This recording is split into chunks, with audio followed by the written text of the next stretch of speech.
I want to say this too. I don't think I put it very clearly in the last one.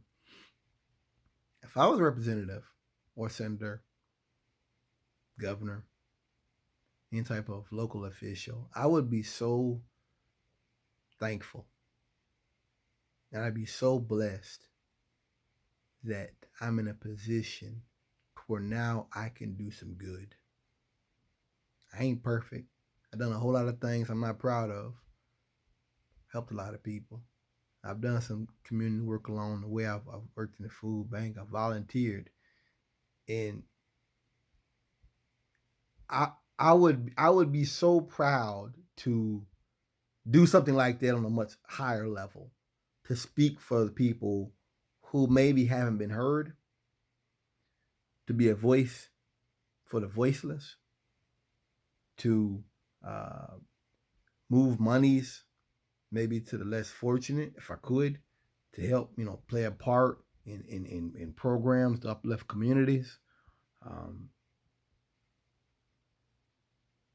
I used to think that people in politics talk where they talk, just because they're afraid to, stand out there and say something that's unpopular. But now I know that no, you should be cautious what you say. I learned that from Trump because your words have meaning and influence, and the things that you're saying, uh, they carry a lot of weight.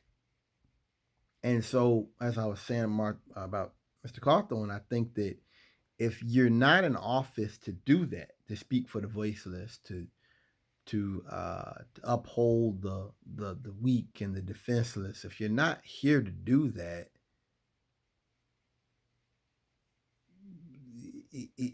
I can see a person like that messing up.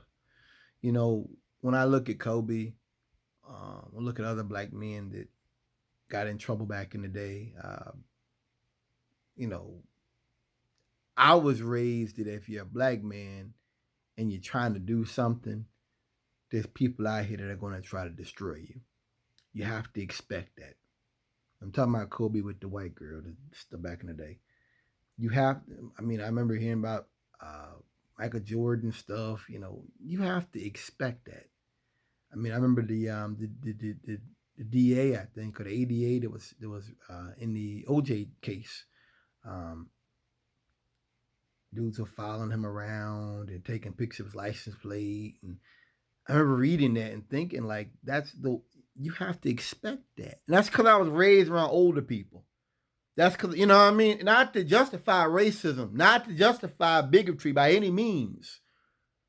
Not to, ever, but to acknowledge it exists. And if you're black and you're trying to do something out here, you got to expect that. You can't. No, that's just the way it is. And if you want to smoke dope and you want to fuck around and you want to sleep with a bunch of people, don't put your hand on the Bible. Don't take the oath. Don't go in there. Don't do that. Don't take that path if you want to go out and have fun. And that's why it's different as a black man. It's different. I mean, we know, the former mayor of Charlotte, Patrick Cannon. We know these folks watching, man. These folks out here, they see what you're doing.